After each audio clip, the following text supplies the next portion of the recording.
Quem é mais antigo aqui do canal deve lembrar que eu já fiz um vídeo de ar-condicionado por aqui. Mas lá eu avisei que teria um vídeo parte 2, que é este daqui.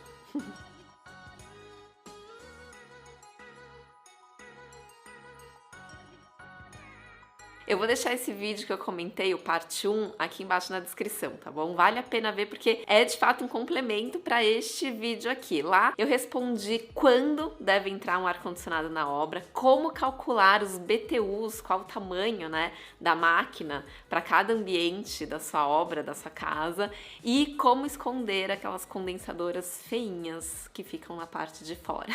Mas no vídeo de hoje temos muitas perguntas boas e eu vou começar com a pergunta da Ilza. Ela me respondeu que ela tem muitas perguntas. E a condensadora pode ficar em uma área fechada? Não, gente, não, Ilza, pelo amor de Deus, ela tem que ficar numa área aberta, 100% ventilada, ela precisa ter essa troca direta de ar com a área externa, tá? Fechar de jeito nenhum. E a Priscila me perguntou, o melhor ponto é sempre no meio do cômodo? Hashtag trocando ideia. Sempre que você quiser me fazer uma pergunta, é só colocar essa hashtag nos meus vídeos ou nos vídeos de todo o Esquadrão de Senza. Priscila, seria ideal colocar no centro do cômodo se a gente estivesse falando de um ar-condicionado dutado, um ar-condicionado central, que aí você embute aquele cassete no forro no centro do cômodo. Mas o que a gente mais usa geralmente nas obras residenciais, até alguns projetos comerciais menores, não é o ar-condicionado central dutado, e sim aquele convencional que você tem a evaporadora na parede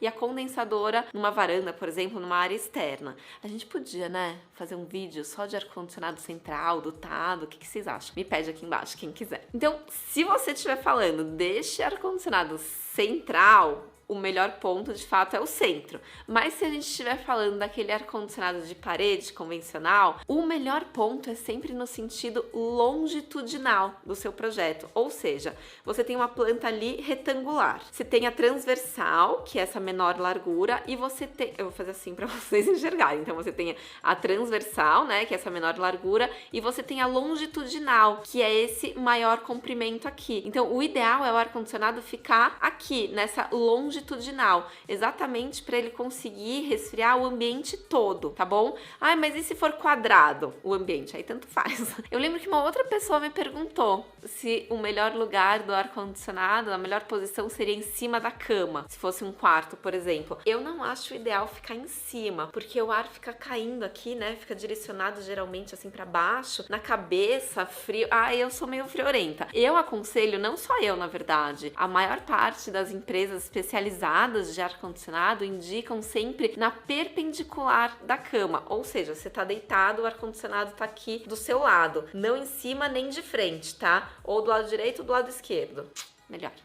A Sol me perguntou, posso passar aquela mangueira que cai aguinha dentro da parede? Gente, essa mangueira que cai aguinha é o dreno. E sim, você pode embutir isso dentro da parede, deve, aliás, tá bom? E sempre fazer essa ligação da evaporadora, que é a máquina que fica dentro do seu ambiente, com o dreno interligado a um ponto de esgoto. Você não pode jogar isso na fachada de jeito nenhum. E outra coisa, essa mangueirinha, na verdade, não pode ser flexível, tá? Tem que ser um PVC, aí geralmente eu uso de 3/4, rígido, porque a mangueira pode criar um entupimento, pode ter umas bolhas de ar e isso ter um retorno da água. Muita gente me pergunta, ah, minha evaporadora, meu ar-condicionado tá pingando, o que que eu faço? Pode ser uma manutenção de limpeza mesmo, mas pode ser essa mangueirinha que criou bolhas de ar ali dentro e tá dando retorno. Então usa um PVC que não corre esse risco. JK me perguntou como é feita a montagem da infra. Vamos lá, todo mundo respira, senta que lá vem história. Quando você começa a sua obra, você faz ali as mudanças de pontos de tomada, de elétrica, né, de hidráulica, constrói bases de alvenaria, derruba a parede, constrói novas paredes, e é nesse momento que você tem que pensar e fazer a infra de ar-condicionado. Como que isso é feito? Vou mostrar lá na obra. Olha, essa é a tubulação de cobre do ar-condicionado e aqui já vai o PP junto de elétrica. E aqui, olha, já é o isolante térmico, tá vendo essa espuminha? Eles passam ao redor da tubulação de cobre já para proteger a temperatura da tubulação. E aí, vocês querem ver isso sendo instalado? Vou mostrar, olha só. tá aqui. A gente tá no apartamento taquinho, pra quem não viu o vídeo eu vou deixar aqui em cima. A gente vai fazer um shaft aqui, porque a gente não conseguia embutir toda essa tubulação. Então, o shaft de drywall vai esconder todo mundo que tá aqui, ó. Isso aqui é hidráulica e isso aqui já é do ar-condicionado, tá vendo? Que tá indo lá pro outro quarto. Ou seja, é obra, gente. Tem que fazer enquanto ainda tá em obra. Nessa obra, a gente tinha uma viga invertida embaixo da janela. Então, a gente não conseguiu rasgar para passar a tubulação. E aí, eu criei esse shaft em drywall para deixar isso aparente na frente da estrutura, mas escondido pro dia a dia. Mas se você não tiver problemas de estruturas e puder rasgar a sua parede de alvenaria para embutir essa tubulação, é o que eu faço na maior parte das vezes. Então você vai embutir toda essa tubulação que estiver correndo por ali e pode e deve andar pelo seu teto, se você for rebaixar o seu forro de gesso. Porque aí toda essa tubulação vai ficar escondida ali em cima do gesso. Maravilha, então faz antes do gesseiro entrar. Esse aqui é o segundo ponto de ar-condicionado da casa. A gente rasga a parede, tá vendo? Faz uma traça para passar essa tubulação do ar-condicionado embutida.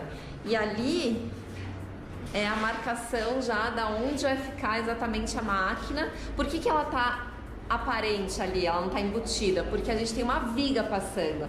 Então só ali em cima a gente vai fazer uma caixinha de drywall para esconder aquele pedacinho. E aqui, olha, já é a posição inclusive do dreno, que também vai ser feito já. Importante, o dreno, ele não pode ser jogado na fachada, tá? O dreno tem que ir para um ponto de esgoto, banheiro, cozinha, varanda, qualquer ponto de esgoto que não seja ficar pingando na fachada, pelo amor de Deus. Gil me perguntou, tem que ser instalado antes do rebaixamento do teto? Pode ser feito ao mesmo tempo? É o que eu acabei de falar. Eu aconselho fazer antes, porque senão, se o gesso estiver pronto, você vai ter que abrir uns buraquinhos ali, umas janelas para o pessoal do ar-condicionado conseguir andar e puxar essa tubulação. Então faz antes, enquanto está livre essa laje, para depois o gesseiro trabalhar tranquilamente. A Kelly me perguntou, já preciso ter o aparelho porque os fios ficam expostos, fica feio. Kelly, você vai embutir tudo isso na parede, como eu mostrei na obra. Toda a tubulação de cobre e dreno também embutido por ali. O ponto de elétrica também, que é aquele cabo PP que apareceu no vídeo. E o que vai ficar realmente exposto são as pontinhas, né, dessa tubulação. Mas as construtoras, quando você recebe um apartamento novo, né, que já vem com a infra do ar-condicionado, eles usam muito uma caixinha de passagem. Imagina uma caixinha com uma tampa, só que é uma caixinha maior, tá? Não é uma caixinha de passagem de elétrica, assim, pequenininha, 4x2, nem 4x4, ela é maior. Ela é retangular, tem ali uns 30 centímetros de comprimento por uns 15 de altura. E isso fica embutido. Vou deixar uma imagem aqui, ó. Essa caixinha. E ela fica embutida na parede com essa tampa. Inclusive, você pode deixar rebaixado um pouquinho isso para conseguir passar um gesso liso na frente e pintar e deixar isso totalmente invisível ali na sua obra. Pro dia que você quiser, né? Se você quiser abrir e colocar um aparelho de ar-condicionado, a infra já tá toda prontinha ali, escondida. É só você tirar essa tampinha, você bate ali, você vai ver o gesso vai craquelar, você tira a tampinha, pega a ponta ali da infraestrutura e liga o seu ar-condicionado. E depois da obra toda pronta, né, com a infraestrutura inclusive toda pronta, quando tá chegando perto do fim, qual é o momento de instalar de fato o ar-condicionado? A Rafa me fez essa pergunta. Deve ser instalado antes ou depois da pintura? Sabe aquela pintura que ainda tá na lixa, né? Passando aquela lixinha da massa corrida, então tem uma poeirinha branca, espera isso acabar. Só quando estiver assim na última demão de pintura mesmo, um pouquinho antes dessa última demão, daquela última pincelada, você pode chamar o pessoal para instalar a sua condensadora e a sua evaporadora. Porque o pessoal do ar-condicionado, muitas vezes, eles dão uma sujada ali na parede ao redor. Então, o pintor vai estar na obra, ele pode fazer o retoque, às vezes fica um furinho ali de gesso, sabe? Uma massa. Então, o pintor ainda tá por ali para resolver. Não espera acabar tudo, não. Mas também não deixa ser instalado com essa massa no ar, porque senão vai entrar ali no filtro do ar, essa poeirinha, e não é legal. Claro, você pode proteger com plástico, isolar essa máquina, mas, sinceramente, acho melhor esperar. Alice me escreveu. Não é pergunta, não. Só queria dizer que você arrasa. Ah, obrigada. Adoro essas declarações, gente. Fiquem à vontade, tá bom? Obrigada. Michelle fez uma pergunta muito boa. Apartamento com bloco estrutural. Pode ter ar? Tem muito, né? Apartamento hoje em dia sendo entregue com essas paredes estruturais. Caso a construtora tenha previsto pontos de ar-condicionado, ok, pode fazer, não tem problema nenhum, porque a furação já vai estar feita ali, prevista, né? Calculado pela construtora para você passar a sua tubulação. Se não tiver previsto, você não pode colocar, porque parede estrutural, lembra, não pode rasgar, não pode fazer furo. Como que você vai fazer para passar a tubulação? Lá para a varanda, por exemplo, você vai ter que rasgar a parede de um cômodo para o outro. E isso você não pode fazer em paredes estruturais. Jack me escreveu: a TV pode ficar embaixo do ar-condicionado? Pode, faço um monte de projeto colocando o ar-condicionado em cima e a televisão embaixo. Ai, mas não tem problema de pingar? Não, gente, a evaporadora não é para pingar, tá bom? Se tá pingando, tem algum problema técnico aí no meio do caminho que precisa ser resolvido. Não tem problema nenhum a TV ficar embaixo. Miss Seixas: dicas para esse danado consumir menos energia. É o que mais gasta aqui em casa. Os aparelhos inverter, eles consomem muito menos energia, então essa é a minha dica. E claro, gente, soluções arquitetônicas, né, que diminuem essa temperatura do seu ambiente sempre é a melhor solução. Ar-condicionado é ótimo, mas a gente não deve colocar, por exemplo, fazer uma casa, né, toda de vidro e encher de ar-condicionado. Aquilo lá vai virar uma estufa, você vai gastar rios de dinheiro com energia. A melhor solução é sempre pensar no seu ambiente como que a arquitetura pode resolver esse conforto térmico. E aí sim, claro, colocar um ar-condicionado para ajudar ainda mais nesse conforto. Ah, eu preciso falar essa, peraí. A Marina me escreveu: o meu ar ficou centralizado na parede e não na cama. Tem solução? Tem o toque.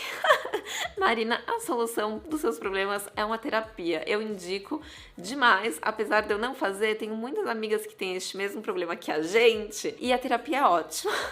Ou senão você pode chamar o técnico e pedir para ele ajustar, né? Mais fácil. Me fala, gente, vocês gostaram do vídeo? Se vocês tiverem mais perguntas, a gente pode fazer um vídeo de ar-condicionado parte 3. Me manda aqui embaixo, tá bom? Vou ficar super feliz de responder e vou ficar mais feliz ainda se vocês se inscreverem aqui no canal e lá no canal da Discenza. Beijo, valeu, tchau!